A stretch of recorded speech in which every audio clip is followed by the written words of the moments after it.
My childhood pastor, the pastor that I had from the time I was 10 years old, I'll never forget the first time. I can take you right back to the scene so vivid in my mind, where I was sitting the first time I listened to this woman speak and minister, and the Spirit supernaturally downloaded to me insight concerning my life and destiny as a 10-year-old boy because of this woman.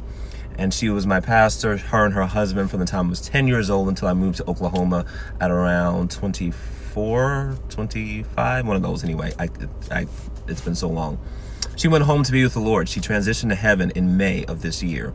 Rocked my world in a way that I can't even articulate. She was tough as nails, one of the strongest women I knew, beat death more times than I can even articulate or imagine.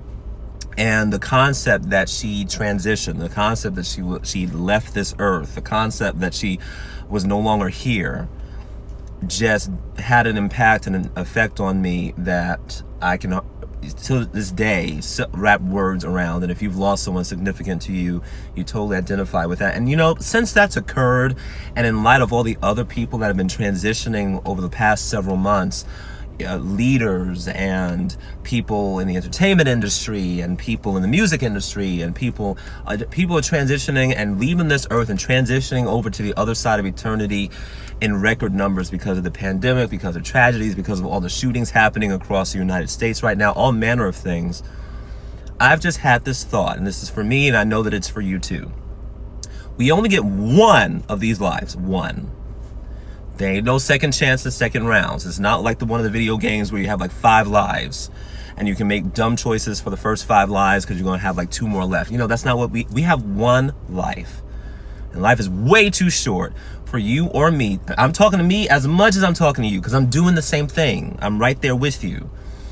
To continue doing things and putting our life and putting our time and putting our effort into things that we hate doing, that we may be good at doing but hate doing, that we dread doing, that we don't want to do, that we're miserable when we do them, whether that's a relationship or a career or a job or a place where we're living. Life is too short for that. Let's call it quit. Let's call it into it.